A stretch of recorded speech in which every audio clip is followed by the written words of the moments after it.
Hi guys, के math जी के जिसमें आप लोगों का स्वागत है। मैं आज आप लोगों को कुछ क्वेश्चन कराने जा रहा हूँ जीग्राफी का। अच्छा लगे तो सब्सक्राइब कीजिएगा, लाइक भी कीजिएगा, अपने दोस्तों के साथ शेयर भी कीजिएगा। फर्स्ट क्वेश्चन है, निम्नलिखित में से कौन सा देश उच्च मानव विकास वाला है? तो नॉर्वे। निम्नलिखित में से कौन सा देश उच्च मानव विकास वाला है? तो नॉर्वे। दूसरा क्वेश्चन है, फूलों की कृषि कहलाती है? तो फ्लोरिकल्चर। फूलों की कृषि कहलाती है तो फ्लोरिकल्चर। तीसरा क्वेश्चन है, बिहार में अति जलदोहन से किस तत्व का संकेंद्रण बढ़ा है? तो आर्सेनिक। बिहार में अति जलदोहन से किस तत्व का संकेंद्रण बढ़ा है? तो आर्सेनिक। चौथा क्वेश्चन है, शिक्षा कानून क्रियाकलाप है? शिक्षा कानून क्रियाकलाप है तो चतुर्थक। शिक्षा कानून क्रियाकलाप है तो चतुर्थक। 5वां नंबर क्वेश्चन है, नदियों के डेल्टाई भाग को कौन सा प्रतिरूप पाया जाता है? तो चेकर बोर्ड। नदियों के डेल्टाई भागों में कौन सा प्रतिरूप पाया जाता है? तो checkerboard. C number answer होगा। छठा क्वेश्चन है, बीटल नामक कीड़ा किस फसल के बागान में लगता है? तो कहवा। बीटल नामक कीड़ा किस फसल के बागान में लगता है? तो कहवा। यहाँ पर बैदराबाद नहीं हैदराबाद होगा। यहाँ पर हैदराबाद तथा सिकंदराबाद शहर को कहते हैं तो जुड़वा। जुड़वा बहुत बार क्वेश्चन पूछेगा। यहाँ बैदराबाद नहीं होगा, हैदराबाद होगा। हैदराबाद तथा सिकंदराबाद शहर को कहते हैं तो जुड़वा शहर कहते हैं। पूछेगा जुड़वा शहर किसे कहते हैं? तो हैदराबाद तथा सिकंदराबाद। यहाँ बैदराबाद नहीं होता, हैदराबाद होगा। ठीक है। 8 नंबर क्वेश्चन है, मानव भूगोल क्रियाशील मानव और अस्थायी पृथ्वी के परिवर्तनशील संबंधों का अध्ययन है, ये किसने कहा है? तो कुमार सैंपल ने। मानव भूगोल क्रियाशील मानव और अस्थायी पृथ्वी। मानव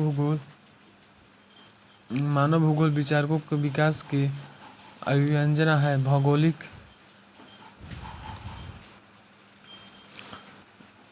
मानव भूगोल क्रियाशील मानव और अस्थायी पृथ्वी के परिवर्तनशील संबंधों का अध्ययन है, यह किसने किया?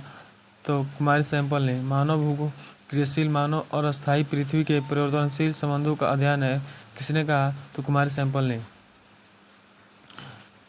9 नंबर क्वेश्चन है, मानव भूगोल विचारकों के विकास के अभिव्यंजना है, न कि भौगोलिक विस्तार का कोई तात्कालिक परिमाण है, यह परिभाषा किसने दी? तो विडाल डिला ब्लास ने। मानव भूगोल को विचारकों के विकास के अभिव्यंजना है, यह न कि भौगोलिक विस्तार का कोई तात्कालिक परिमाण है, यह परिभाषा किसने दी? तो विडाल डिला ब्लास ने। विडाल डिला ब्लास ने। 10 नंबर क्वेश्चन है, एंथ्रोपोजियोग्राफी किसने लिखी? तो रेट जेल ने। एंथ्रोपोजियोग्राफी किसने लिखी? तो रेट जेल ने। 11 नंबर क्वेश्चन है, जियोग्राफिया जेनरलिस के लेखक कौन है? तो वार्नियस ने।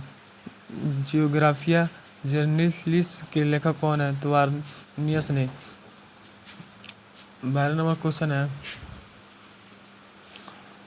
1990 का दशक भूगोल के किस उपगाम के लिए जाना जाता है? तो आधुनिक। तो 1990 का दशक भूगोल के लिए किस उपनाम के लिए जाना जाता है? तो आधुनिकतावाद। किससे? आधुनिकतावाद। 13 नंबर क्वेश्चन है, 13 नंबर क्वेश्चन बोल रहा है, निम्नलिखित में कौन सा एक भूमि उपयोग स्वर्ग नहीं है? तो सीमांत भूमि। निम्नलिखित में से कौन सा एक भूमि उपयोग स्वर्ग नहीं है? तो सीमांत भूमि। 14 नंबर क्वेश्चन है, निम्नलिखित में कौन सा ऊर्जा एक अनवीकरणीय स्रोत है? तो तापीय। निम्नलिखित में से कौन सा एक ऊर्जा एक अनवीकरणीय स्रोत है? तो तापीय। जल, पवन, सौर, ये नवीकरणीय स्रोत है। देखिए इसमें अ हट जाएगा तो ये तीनों होगा, अ लगा है तो तापीय, यानी अन्य नहीं है तो अनवीकरणीय, तो तापीय। 15 नंबर क्वेश्चन है, निम्नलिखित में कौन सा राज्य चीनी का दूसरा सबसे बड़ा उत्पादक है? तो कौन? उत्तर प्रदेश। ये फर्स्ट में भी आता है लेकिन दूसरा यहाँ पर दिया था, कोई बात नहीं है। फर्स्ट में भी आएगा तो उत्तर प्रदेश होगा। निम्नलिखित में से कौन सा राज्य चीनी का दूसरा सबसे बड़ा उत्पादक है? तो उत्तर प्रदेश। 16 नंबर क्वेश्चन है, इंदिरा गांधी नहर कमान क्षेत्र में सतत पोषणीय विकास के लिए इनमें से कौन सा सबसे महत्वपूर्ण कारक है? तो परितंत्र विकास।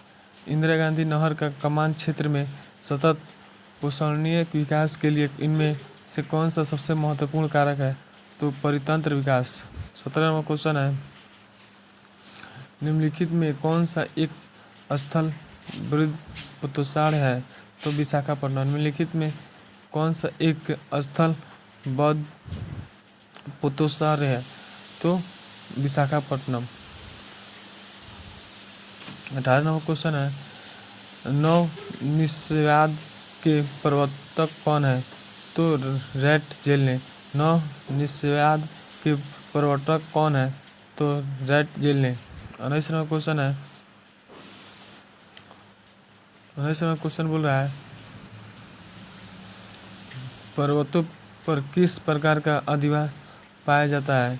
तो सिंधुनुमा। पर्वतों पर किस प्रकार के अधिवास पाया जाता है? तो सिंधुनुमा। डी नंबर आंसर होगा। 20 नंबर क्वेश्चन है, निम्नलिखित में से कौन सा जनसंख्या का कार्यशील आयु वर्ग का प्रतिनिधित्व करती है? तो 15 से 59 वर्ष। निम्नलिखित में से कौन सा जनसंख्या के कार्यशील आयु का वर्ग का प्रतिनिधित्व करती है? तो 15 से 59 वर्ष होगा। अच्छा लगे तो सब्सक्राइब कीजिएगा और लाइक भी कीजिएगा, अपने दोस्तों के साथ शेयर भी कीजिएगा, और जो भी डाउट जिस क्वेश्चन पर कमेंट बॉक्स में लिख कर डालिएगा।